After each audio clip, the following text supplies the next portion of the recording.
58 kHz. 6 na dekadang maaasahan sa balita at serbisyo publiko.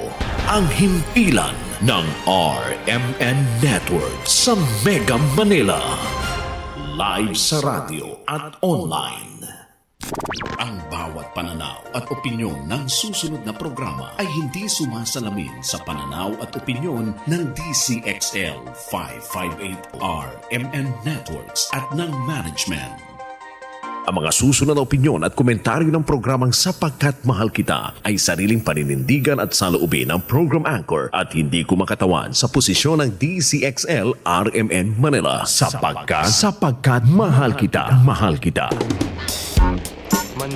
Filipinos in America, kumusta na sila? Ano ang kanilang istorya? Yeah, naririnig kayo, Congresswoman dito sa New York area. Can you hear our audio? Naririnig ko po kayo. Tingin ng boses, pananaw, saloobin ng mga kababayan natin nasa ibang bansa sa iba't ibang issue sa kanilang pinakamamahal na bayang Pilipinas. Saan kukuha ng ikabubuhay ang mga mahihirap na ito? Sapagkat Mahal Kita, kasama batikang radio broadcaster na si Don Lino, Celle mula sa Amerika. Maririnig ng live sa WRMN New York, USA. Sapagkat Mahal Kita. Sapagkat Mahal Kita. Tuwing linggo, alas 10 hanggang alas 11 ng umaga. Dito sa himpilang DZXL 558. I'm coming home to stay.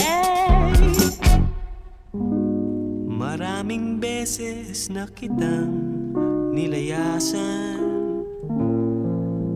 Napakaraming beses na, subalit again, we're simulcast with 558 DZXL RMN News Manila at sa buong kapuluan. Ang oras nila, alas 10:04 ng umaga ng Sunday ng breakfast. That's right.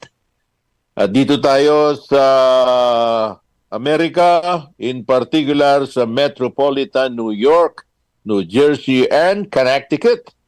4 minutes past 10 p.m. ng Sabado. Una sila roon sa Pilipinas ng 12 oras. Dumadagundong ang mga pangalan ng mga personalidad. Miss Cindy Gonzales, tinaman ng Judas. Oo, pangalang Duterte, ang dating Pangulo. Pangalang, nung siya ay hepe pa ng Philippine National Police na ngayon ay isa ng senador, si Bato de la Rosa. Yan. At ang isa rito, yung matindi. Yung nangumpisal na si Colonel Gamman. Yun ba pangalan? Miss Cindy Gonzales? Oo, yung babaeng koronel na malapit kay dating Pangulong Duterte. At yung isa pa, Senador Bongo. Maiskandalo itong nangyayari sa Pilipinas. You know? Paano ang gagawin? Kasi itong nangyaring pagbibigay ng confession o pangungumpisal ni Colonel Miss Cindy Gonzales, give me the exact name of that woman. Garma? Yeah. Thank you. Nagkaroon ng napakaraming twist. Ang ibig sabihin, ito ay nagdugtong-dugtong na. Patukol doon sa mga isinagawang pakikipaggera sa droga noong kapanahunan ng dating Pangulong Duterte. Meron palang mga reward. Miss Cindy Gonzales. from 30,000 pesos hanggang 1,000,000.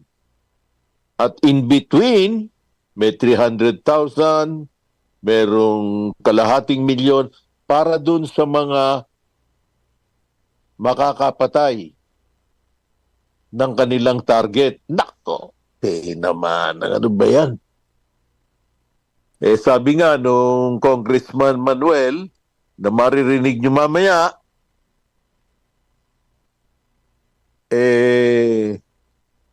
bakit ganun na niya? Kaya pala ganadong mga kapulisan, sangayon kay Congressman Manuel, na pumatay ng pumatay dahil sila ay mabibigyan ng salapi. Oo.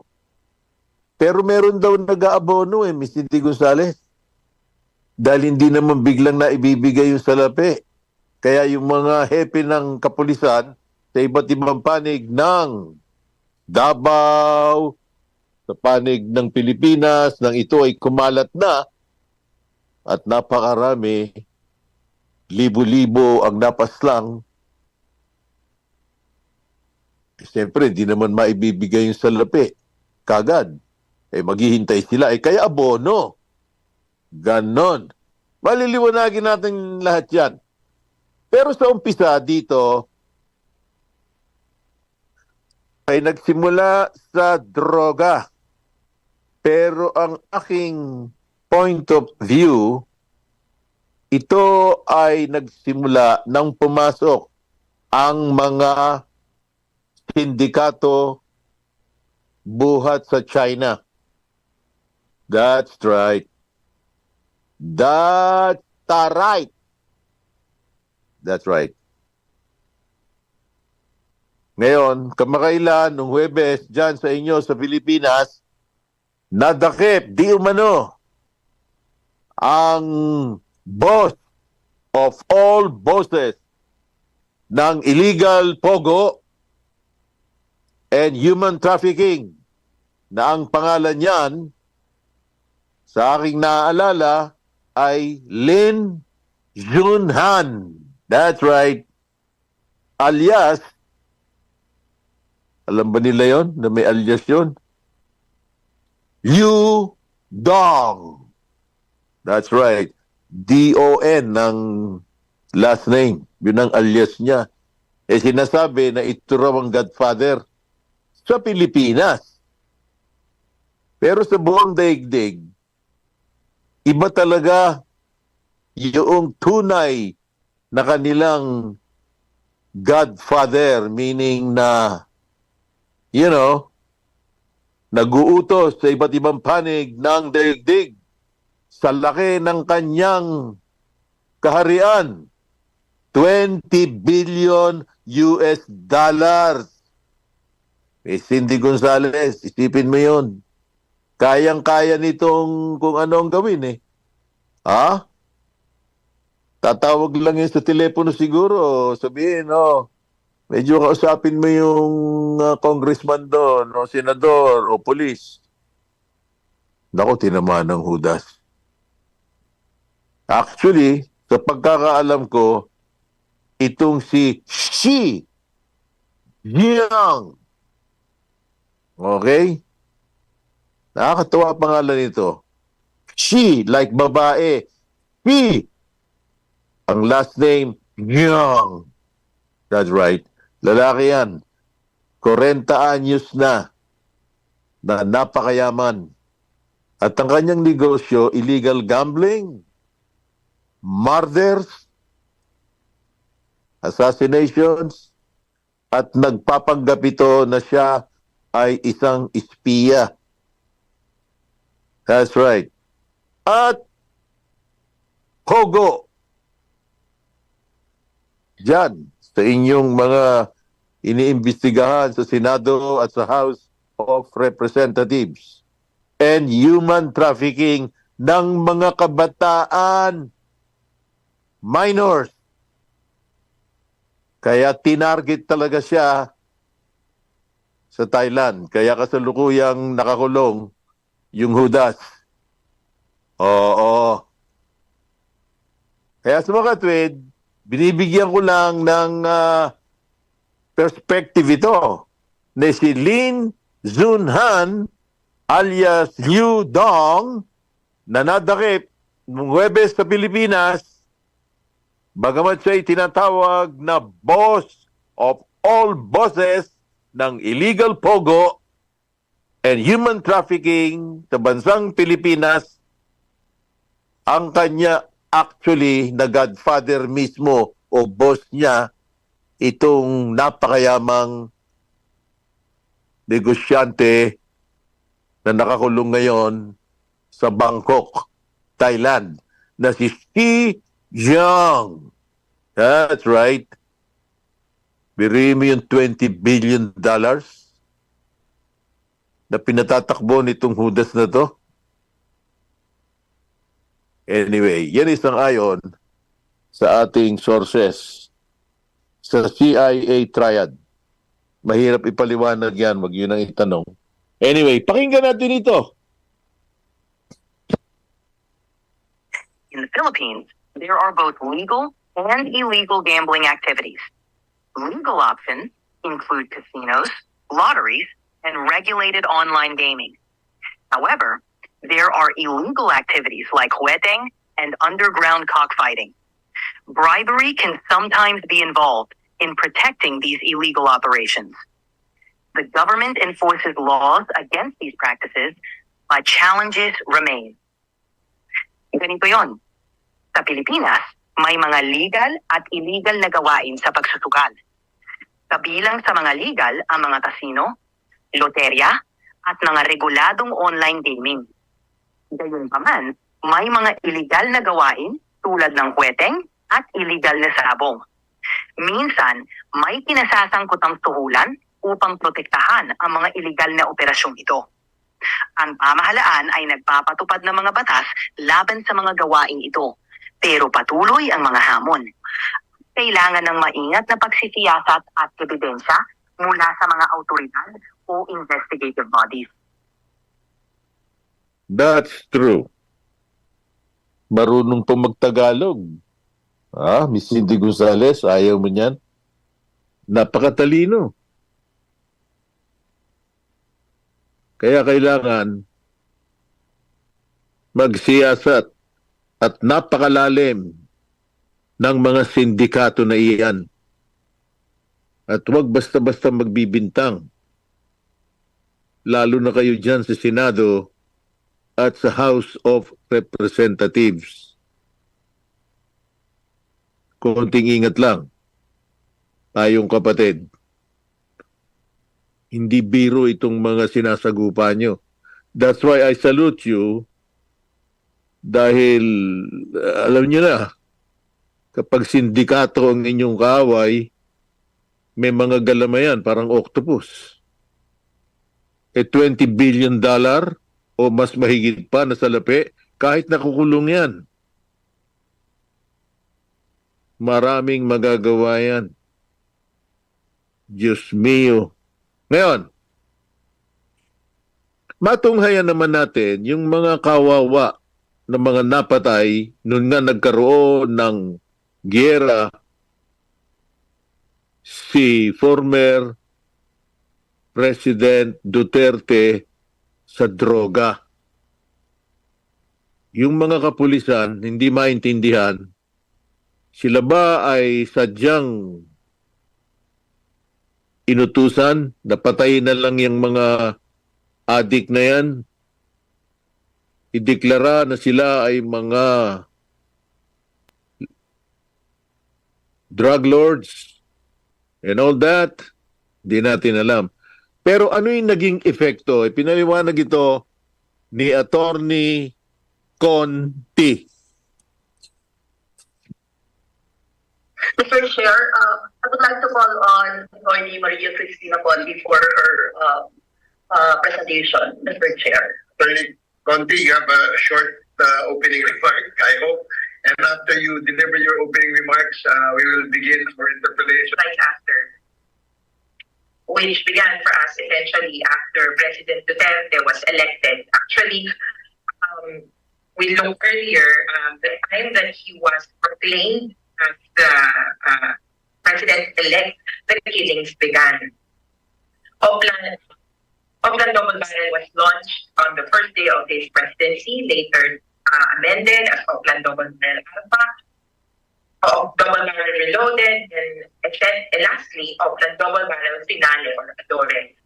At the end of it, 6,252 are acknowledged dead from police operations. There are more than 300,000 arrested in police operations at the end of May 2022. In the next slide, the infamous Command Memorandum Circular, signed by no less than Ronald De La Rosa.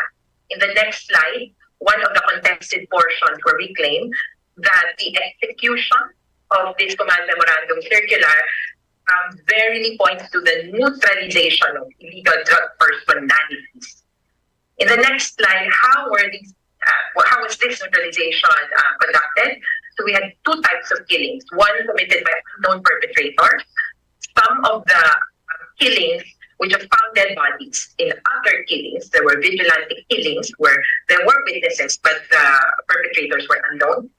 And then known perpetrators, most of them were policemen, and they were conducted in police operations, whether drug-related or index crime-related. These police operations consisted of bypass operations, implementation of search warrants, implementation of arrest warrants. In the next slide, we saw in the first few months that the Mexico or the Sinaloa-style killings were the killings that were first committed. Bodies were dumped by the roadside. They were wrapped with duct tape with narco messages. Huwag tularan, pusher ako. And in this short video, this is a common modus operandi, and I would like to show you how it really works, riding in tandem. CCTV ng Barangay 21, makikitang nakaupo lamang sa labas ang biktima at may mga kausap ng pagbabarilin siya ng riding in tandem. Hinagisan din siya ng karatula na may mga katagang pusher, hold upper, o huwag tularan. In the next slide, how are these killings counted? Essentially, they are classified as initially deaths under investigation. Later on, they said murder cases under investigation, eventually homicide cases investigation. And the numbers that are reflected here are of March 21, 2017. So there will be 5,000 at least homicide cases within the first year of the Duterte administration. In the next slide, killings committed by the police were publicly tracked through the hashtag real numbers. And this is an infographic that where most of the agencies contributed to, police, PNP, PIDEA, and so forth. These are published on the internet. And in the next slide, how systematic were these killings, whether by an unknown perpetrator or unknown perpetrator? Step one is verification. You will be put on a drug list. You would have to be in the drug list. Possibly there could be crowdsourced public information from the public, such as the controversial Masamasi drug laws. Mandatory drug tests in communities where there would be violation of your right against self-incrimination. There is also curiously the Palit-Ulo scheme where you would take information from small-time targets and exchange your life for that of another. Essentially, ilalaglag niyo po ang ibang tao. In the next slide, step two is operation, of course. Police operations usually resulted in non-laban scenarios, as was mentioned earlier by Congressman, by Attorney Colmenares. In these scenarios, there would clearly be planting of evidence because that would justify the operation as a drug operation. The victim or the deceased would have to have firearm and drugs on his body. There were rewards and quota systems, which we heard from the street. And this is another curious example, which we heard from Cebu so far. One big-time operation, which At mamaya, bibigyan natin ng espaso yung ikinumpisal nung Colonel sa kanyang nagkakandasabog yung kanyang luha eh. Nung nangungumpisal, Miss Cindy Gonzales, nakakaawa eh. Ha? Dahil sinasabi nga niya na makatapos na sinabi, ilang oras lang ang nakakalipas nung isinagawa niya yan. Baka kung ano mangyari sa kanyang buhay o kanyang pamilya. At any rate, majority noon tungkol sa pagkakapaslang sa isang alkalde na nagngangalang Espinosa sa loob ng kulungan nung binanatan yon. Tumitistigo sa House of Representatives yung anak na pulis na si Kerwin Espinosa. Pakinggan natin. Of course, and precisely because the memorandum circular cites the pronouncement of President Duterte as the impetus for this entire quote-unquote war on drugs. The killings actually began from when he started saying that kill, kill, kill, and I will take care of you. Ang pangako niya sa mga police, kung may mapatay kayo in the course of any police operation, po at bahala sa inyo. So it really created a climate of impunity in the Philippines. And the killings, not only the 6,000 or 7,000 that are attributed to police operations, can be taken within the context of that command memorandum circular. But we also argue that the rest of the killings, vigilante killings, those found by the roadsides, yung unknown perpetrators, also fall within that framework. And up to 30,000 people died within this climate or culture of impunity. And we said, no one or very few policemen or persons have been called to action.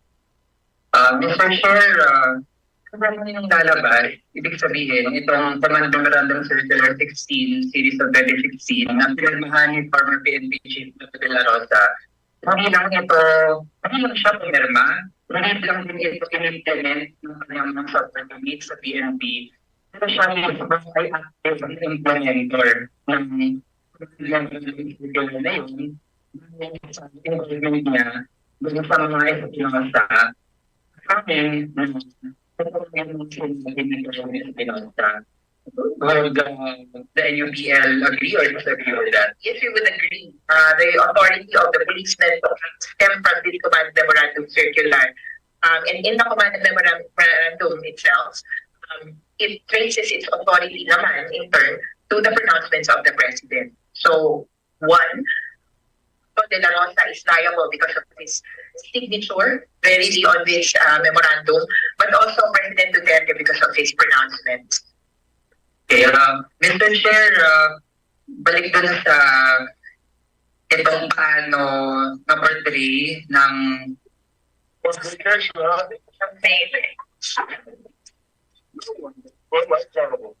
sa magiging Kerwin Espinosa na hindi ay mga high value targets. So I would address my question to Idea dahil nga ang sabi naman daw yung mga ganitong high profile na mga personalities involved sa drug trade, sila ang pinakita ng signs ng victory ng drug war. So gusto po nating matanong sa PIDEA kung sa Leyte at kung saan man yung mga karating ng mga lugar, no? Kasi nga kung may drug trade, ano naman yan, magkaka-connect yan. So sure gusto nating malaman, nung napatay si Rolando Espinosa, maging yung mga tumulong sa legal aspects in Attorney John Ungab, si Fiscal Mary Ann Castro. Nung napatay po sila, nagkaroon po ng concrete na mga manifestations na na-resolve nga yung drug problem sa Albuera Leyte at hindi na ito nag-spike ulit. May karoon po mga patunay ang PIDEA. That's your last question, Congressman Noel. And let's go on after, Mr. Chair. Thank you. Mr. Chairman, Your Honor, at the outset, I was not yet the director of PIDEA during that time. But based on our discussion with the officials of PIDEA who were with PIDEA and who are still with PIDEA now, there were no indications that after the case of Mayor Espinosa, when he died, there is no indication that the drug trade either flourished or was, deteriorated. Kasi lahat ito, all of these people, all of these personals, they have firearms. Hindi mo pa sabihin na tumigil ka na, ay babaraling ka agad ng mga yan. So during the implementation na nanguhuli sila at hinaharang nila to, nagkakaputukan talaga, and that is really true. Saan na may namamatay? Saan bang yung polis na kasama? Pero inuutusan yung polis eh. Trabaho nila, Mr. Chair, pag sinabi na ng higher up sila, gawin nyo ito. They will do what they are told. And that's the reason na marami namatay, both from the civilian, both from the police, pati na rin yung mga drug personalities. Now, Mr. Chair, ang haba nung sinabi ni Kerwin, but we haven't heard yung side, Mr. Chair, ni Colonel Marcos kung ano yung masasabi ni Colonel Marcos regarding sa mga nangyari sa event nung pagkamatay ng father ni Kerwin Espinosa. So, Mr. Chair, will it be possible to hear aside from Colonel Marcos against the sinabi ni Kerwin so that we can hear both sides? And to the committee as to kung sino naman yung side o yung version ng story on the side of Colonel Marcos. Earlier, may mga comments na dinagdag si Colonel Marcos, but we reminded him na hindi pa pwedeng sumobot yung sagot dun sa tanong na tinatanong ni Congressman Gutierrez, and we promised him that we will give him time later on before we shift to another topic para magkaroon din ng pagkakataon siya sa committee ito na magkwento o mas masagot yung mabigyan ng isang side o isang anggulo yung sinasabi naman ni Kerwin Espinosa. And we will give him that later, Your Honor. Well, itutuloy natin yan, pero kapansin-pansin na malalaking pangalan itong mga nababanggit. Like what I said, former President Duterte. That's right. Colonel Marcos, hepe ng intelligence ng CIDG ng Pilipinas. Intelligence. Anyway, maghahanap buhay muna ang DZXL. Commercial.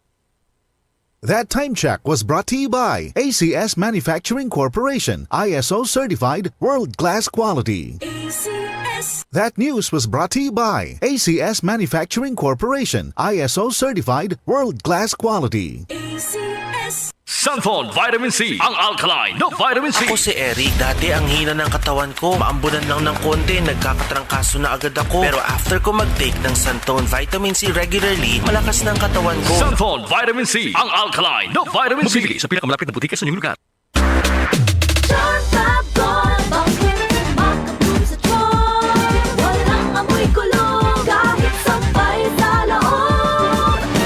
Charm Fabric Conditioner with Bloom Fresh Technology. May antibacterial na at ka-bloom sa bango ang damit. Charm Fab Gold, maka-bloom sa charm. Walang amoy kulong, kahit sampay sa loob. Maka-bloom sa charm. Charm Fabric Conditioner, manufactured by ACS Manufacturing Corporation, ISO certified, world-class quality. ACS. Mapagpatawad, tulay sa pagkakaisa. Hakbang tungo sa pagkakasundo at lunas ng mga sugat ng nakaraan. Sa kapatawaran, nabubuksan ang pinto ng pag-unawa. Magpatawad kayo sa isa't isa, gaya ng pagpapatawad ng Diyos sa inyo. Ephesians 4:32. Mapagpatawad, ikaw ang ilaw ng M-Extraordinary Pinoy. Brought to you by MX3 Coffee and Tea. Be M-Extraordinary with MX3. Si Mommy at si Washing Machine believe sa Pride Washing Machine Detergent. Hello, Washi! Hello, Mommy! Laundry day na naman. Ready ka na sa mancha, chocolate, putik, libag? Kaya yan ang Pride Washing Machine Detergent. May triple stain-away formula. Tanggal ang makapit, madikit, at malupit na dumit mancha. Easy ang labada. Mula noon hanggang ngayon. All you need is pride. All you need is pride. Pride Detergent, manufactured by ACS Manufacturing Corporation. ISO certified, world-class quality. ACS. Marumi ba ang iyong dugo? Huwag magpabaya kaibigan. Mag-Santon Plus Gold na. Santon Plus Gold. Dahil ito'y subok na makatutulong sa iba't ibang uri ng karamdaman. Ang Santon Plus Gold ay merong ampalaya, mangosteen, malunggay, spirulina at garlic. Kaya mag-Santon Plus Gold na. Mabibili sa mga butika. Santon Plus Herbal Capsule. Ako si Joseph. 5 years na akong Santon Plus Herbal Capsule user. Walang ibang gamot na nakapagpagaling sa aking cirrhosis of the liver, kundi Santon Plus Herbal Capsule lang. The best talaga. Santon Plus Herbal Capsule. Mabibili sa mga butika. Para di madaling masira ang ngipin ng pamilya, ngayon pa lang, Unique toothpaste for brushing every after kumain. Dahil ang Unique toothpaste, may Max Protect formula. Ngipin ay Max Alaga. Max Protektado pa. Helps stop cavities even before they start, while keeping breath fresh with regular use. Unique toothpaste for brushing para siguraduhin ngipin ay Max Alaga. Max Protektado pa. Unique. Max Alaga, Max Protektado with Unique toothpaste maximum fluoride protection. Manufactured by ACS Manufacturing. ISO certified, world-class quality. ACS. Hi, I'm Dulce, your Asia's power singing diva. From my Dulce Amor days to where I am now mentoring aspiring singers, I feel proud bringing honor to our country. At my age, I make sure I live fit and healthy with proper diet, exercise, and MX3 every day. MX3 is one of my instruments to complete the powerful rhythm and harmony of my musicality. Mahalagang paalala, ang MX3 capsule ay hindi gamot at hindi dapat gamiting panggamot sa anumang uri ng sakit. MX3. Dito ako believe. DZXL 558. DZXL News. Ang himpilan ng RMN. Maraming beses na kitang nilayasan. Maraming beses at maraming beses na pasasalamat sa ating tweet-tweet simulcast with 558 DZXL RMN News Manila at sa lahat ng broadcast stations ng Radio Mindanao Network. Humigit kumulang 6 na po. Nakakalat yan sa Luzon, Visayas, and Mindanao. Salamat sa mga tumatangkilik sa 558 DZXL Manila at sa lahat ng himpilan ng RMN Philippines. Bago ko paliparin itong isang paalala, kasalukuyan ngayon nagkakaroon dito sa Amerika, in particular sa West Coast, doon sa California, karami-raming tao dahil dumating doon si presidential candidate Donald Trump. Ngayon lang kami nakakakita ng ganito dahil ang California normally ay mga Democrat yan eh.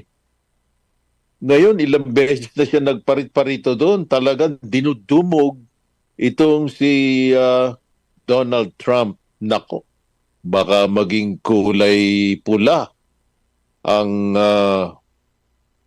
California sa darating na eleksyon, meaning na maging Republican. Ganon. Dahil dyan buhat si si Ronald Reagan nun eh. Yun ang tatandaan ko, Miss Cindy Gonzales. At any rate, napakaraming tao sa Coachella, California.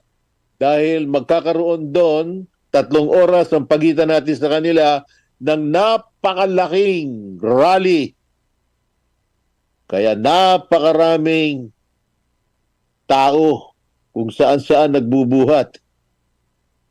Baka pati mga taga Las Vegas, nag-drive na ron. yung mga taga Texas at kung saan-saan. San Diego, Los Angeles, San Francisco. Nako. Anyway, huwag niyong kalilimutan tuwing alas 8 ng gabi, Monday hanggang Biyernes, dyan sa inyo, sa Metro Manila, Usapang Batas. Ditong si Rod Marcelino at Attorney Claire Castro. Ang ating WRMN New York, USA. Lalo't higit sa ating impilan. Walang iba.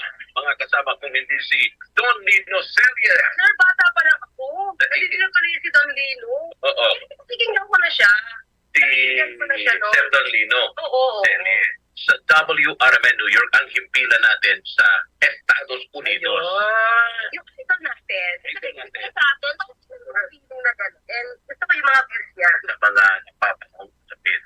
Thank you sa mga suki natin dyan na nakikinig sa WRMN New York kay Don Lino Celle. At tuwing linggo, dito po sa ating himpilan partner, ang Sapagkat Mahal kita. Alas 10 ng umaga yan. Hanggang alas 11 ng umaga mga kasama. Live yan sa WRMN New York. Every Saturday. Ang Sapagkat Mahal kita. Opo. Si Don Lino Celle ng WRMN New York. Maraming salamat, Rod Marcelino and Attorney Claire Castro. Alam nyo, itong ginawang pangungumpisal ng isang mataas na pinuno ng inyong sandatahan, babae siya, Colonel Garma, ay nakakamangha sapagkat katatapos lang ng hearing Yun ang natatandaan ko, Miss Cindy Gonzales. Ditong nakaraang Biyernes tila. Nung maggagabi na, I think that was Metro Manila time, itong si Colonel Garma, nung patapos na yung kanilang hearing at inabot na sila roon ng madaling araw, binasa yung kanyang affidavit, meaning na pinirmahan niya yon under oath at isinambulat na niya kung ano ang nalalaman niya sa nangyari patukol sa giyera ng droga. Anyway, mapupunan niyo rito na malalaking pangalan ang mga nasasangkot. Yun ang napipick up namin dito sa Estados Unidos ng Amerika, sa kapakanan ng mga Kapilipinuhan na nakatutok dito sa ating himpilan sa WRMN Radio Pinoy sa New York. Binabati ko nga pala sila Lulu, ang kaibigan natin na si Lloyda Lewis sa New York City, yung mga kasangga dyan sa Philippine Consulate, that's right. At sa lahat ng mga nagpapadala ng pagbati rito sa WRMN Radio.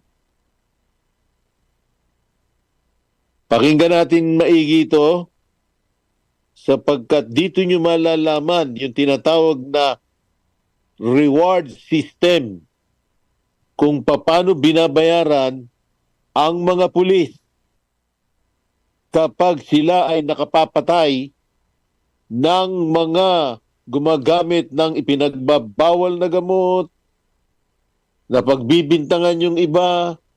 I don't know kung paano pa ang sistema ng ginawa nung kapanahunan na yun. Kaya nga sinusugsug sila ng International Criminal Court dahil umabot ng humigit kumulang 30,000 ang sinasabi ng mga nangamatay.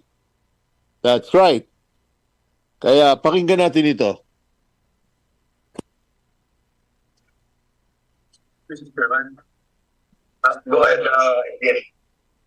Mr. Chairman, alam mo, papasalamat ako kay Ma'am Garma. And no, alam po natin ang nararamdaman mo. Pero kaya umakyat, nanonood po ako sa TV, sa baba. Mukhang itong committee na to parang pinilit ka para magsalita. Kaya ka umiyak. Baka sabihin ang quad kung pinilit ka para magsabitin ng affidavit at basahin mo. Umiyak ka. So, gusto po namin kasi napakita ko talaga na usang loob ang sasabihin mo dito sa Quadcom. Wala pong sapilitan at galing po sa puso nyo ang pagsasalita. So, kaya po ako umakyat ka sa baba ko, kausap ko yung mga ibang sama natin. Ma'am Garma, alam ko naman po yung sitwasyon nyo.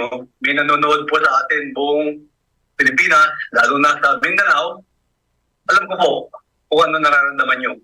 Pero pakita nyo naman po, in the interest of fairness of every Filipino, pakita po natin yung fairness dito. Kung titignan nyo po yung mukha nyo sa TV, ang analisa po namin, parang itong committee na to, which is ako na bigla, may affidavit kayo. Kaya ako po sana, kung pwede, kasi hindi po naiintindihan yung mga binabasa nyo, yung mga nanonood. Yung affidavit nyo, hindi po naiintindihan yung mga televiewers natin. Kung kayo nandito, naiintindihan nyo, pero pag nasa TV kayo, hindi nyo po naiintindihan yung mga sinasabi nyo. Mr. Chair, on that note, kung pwede po, magpahinga siya, huwag siya umiyak, sabihin niya lahat in a clear reading, in a clear words. Ako po, I move sana para basahin niya ulit yung kanyang affidavit, Mr. Chairman. Salamat po. Siguro, Ms. Roina Garma, we will give you time to be composed. And we cannot blame you doon sa inyong emotion. Ako rin, bigla din ako doon sa kasi it's a sudden turnaround, no? From the last mga hearings po natin.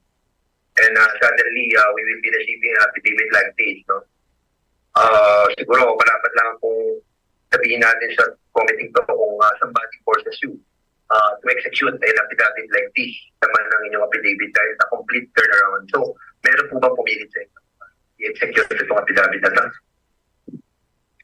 Wala po, Mr. Chair. It took me 1 week to make some reflection. I realized the truth will always set us free, Mr. Chair. And at least I will be able to contribute if we really want to make this country a better place to live and for our children. I think we have to do something para maibalik po yung trust sa PNP, magkaroon po ng reform sa PNP, kaya yung tiwala po sa mga tao, whether victims of criminals sa gobyerno.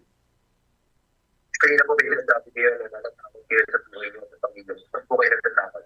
Of course po, it's normal, Mr. Chair, when you speak the truth, you cannot please everyone. And it's normal to anybody to have that mixed emotion. But it took me 1 week to make reflections. And I realized I need to do my part. Kay former President. Kaya po, ang damdamin niyo po ay mixed emotion. Normal lang naman bilang tao po, Mr. Chair.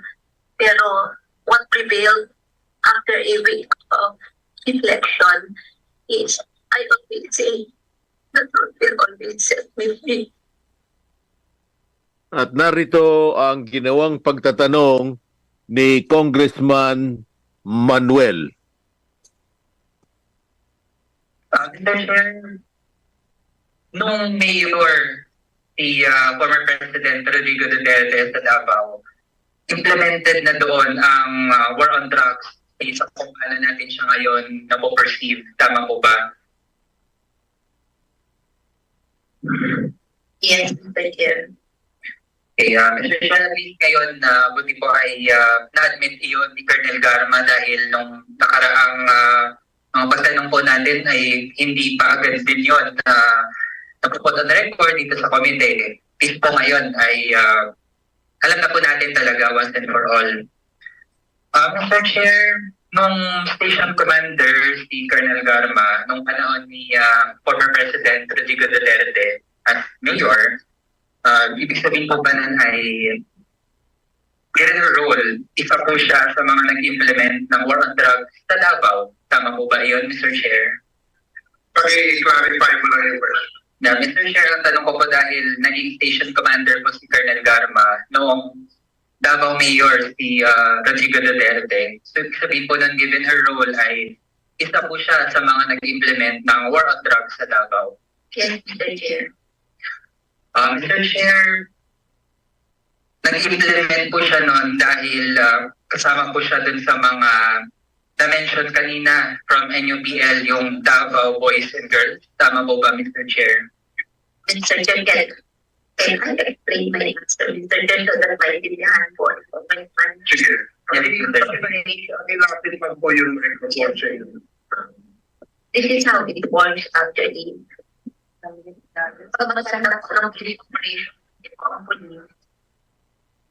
if the operation po is successful and you file the case in court, you will submit a report sa City Hall monthly at nakalagay po doon na na-file po yung kaso, nakalagay din po yung IS number po, proof na na-file po yung kaso and the details of the case. And once i-submit mo to, yung operational expenses po ay nare-refund. That's 5,000 pesos per case po, per operation. Ngayon po, kung malaki po yung operation mo at kailangan mo ng operational fund, nagawa ka ng co-plan, you will also request po sa City Hall for the funding of that operation plan.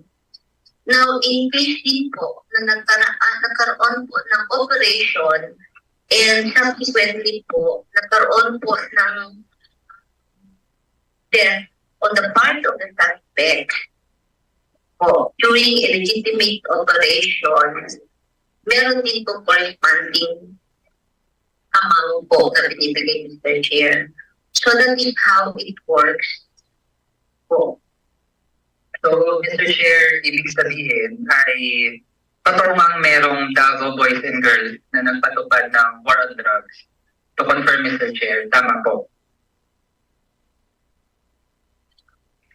Na yung mode of operations as described, tama po ba? Yun yung pinakonduct, yun yung ginagawa nitong Davao Boys and Girls.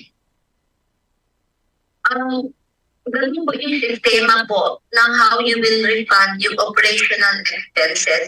Kung ano po yung tawag nila at ano po yung pinangalan ay for me, it's not relevant as long as yung process on how the funds are being provided po, yun po yung ina-explain ko lang po. If that is how po ang pag-perceive, that's how it is politically described po, then that's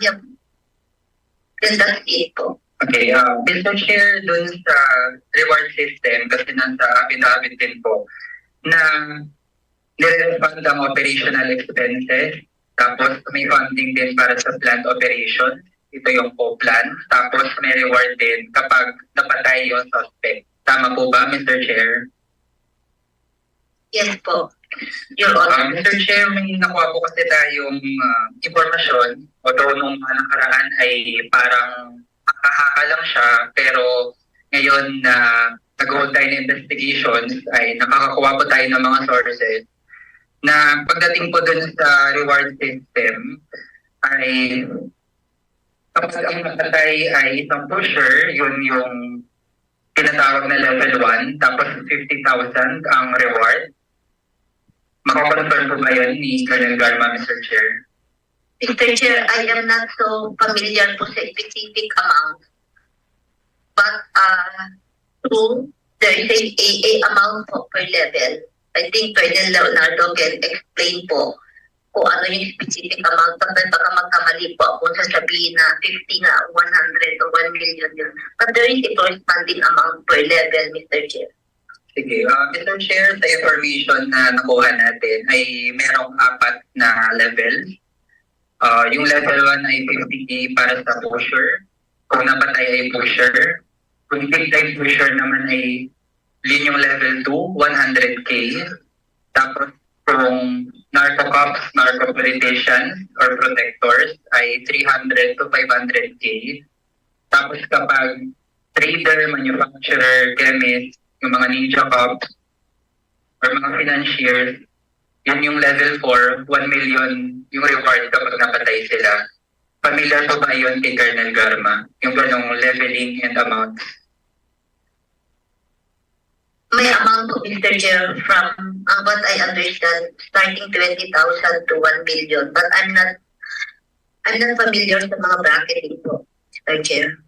Mr. Chair, yung 20K, yun po yung mga street level or mga small time na natatag na involved sa drug trade. Tama po ba?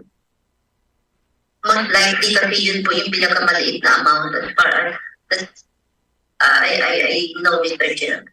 And to compare, Mr. Chair, yung mga napatay dun sa Davao Penal Colony ay dahil ang kanilang task di umano doon sa drug trade ay yung pagiging mga chemist. Kaya kapag ganun, level 4 sila. Kaya naging 1 million per head yung presyo, kumbaga, or yung reward para sa pagpatay sa kanila. Tapos dahil 3 sila, kaya 3 million. Tama po ba, Mr. Chair?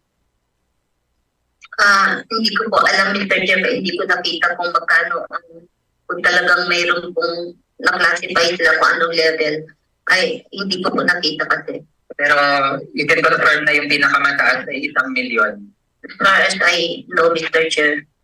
Okay, Mr. Chair, doon sa pag-i-implement ng war on drugs on a national level, doon sa pag-usap ni Colonel Garma kay former President Rodrigo Duterte, sinabi ba niya na meron siyang layunin na yung Davao model ay i-implement sa buong bansa? May ganun po ba, Mr. Chair? Yes, Mr. Chair. And Mr. Chair, doon sa ganitong plano ay on loop po doon ang incumbent senator na si Bongo. Tama po ba? Mr. Chair, I didn't get the question. Can you repeat po, Your Honor? Mr. Chair, doon sa plano na itong Davao model ay implement siya sa buong bansa. Based sa naging affidavit, gusto nating makonfirm na mayroong papel din dito si Senator Bongo. Tama po ba? Sa aking understanding, it would appear, Mr. Chair, kasi po sa minimit ni Sir Leonardo.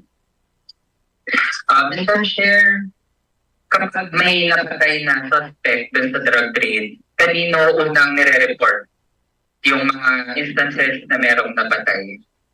Sa ground kasi may gagawa ko ng report, Mr. Chair, spot report. And then, meron pong phone number na na-disseminate sa lahat po ng RD, PD, Chief of Police, kung saan po tinetext po yung result ng police operation. And these phone numbers are handled na hawakan po ng mga tao po ni Sir Leonardo. Mr. Chair, since naging bahagi po si Colonel Garma ng War on Drugs sa Davao, familiar po ba siya kung, or alam po ba niya kung meron ding kompetisyon sa iba't ibang mga police stations sa number ng mga napatay. Lalo na kung meron palang reward na napatay isang tao as compared to inaresto lang. Pero meron pang ganong tipo ng competition among police stations. Wala pa, Mr. Chair, during our time. Mr. Chair, pagdating naman sa kung paano na-incentivize yung mga iba't ibang police stations or police officers, ano po yung mga pamatayan dati para masabi na ang isang police station ay effective sa pagkatanggap niya ng war on drugs? Meron kasi sa amin nung sa Davao kasi po, it depends po kasi sa station na hinahawakan mo kasi naka-profile na po yan kung anong classification po ng drugs, kung infected po ba ng drugs yung mga barangay. So meron na pong projection po. Kasi meron po kami noong tinatawag na yung may baseline po kasi kami na naka-establish during that time. So projected po kung ilan ang possible rest mo every month, Mr. Chair. But of course, dumarating din po yung point na wala ka na mahuli o sobrang baba. Depende kasi sa performance din ng patrol sa area as part of preventing po yung occurrence po ng illegal drug trade. So mamimili ka lang naman mag-ooperate ka o intensify mo ang police patrol para wala kang mahuli at hindi po matuloy mangyari ang bentahan po ng droga. You just choose between the two naman po. Well, medyo matindi itong napapakinggan natin. Dito sa Amerika, reward system at lumitaw yung pangalang Senator Bongo. At sa kanya ikini-clear di umano nung Salcedo yata pangalan nun na upper class nitong si Colonel Garma sa pagbibigay ng pabuya sa mga pulis na nakakapatay. Itutuloy natin ito sapagkat alam ko na itong darating na mga araw na ito, babakbakan ito ng media sa Pilipinas. Aantabayanan natin ito. At dito sa Amerika, magmo-monitor tayo at patuloy ang ating broadcast para sa ating mga Kapilipinuhan sa Metropolitan New York and parts of the world. Pupunta kayo sa YouTube at ilagay nyo Sapagkat Mahal Kita. Ang petsa ngayon, 10/13/2024 para mapakinggan nyo lahat. Lino, Celle po. Back to you, DZXL. Ang kape ko, Santon Plus Coffee Mix.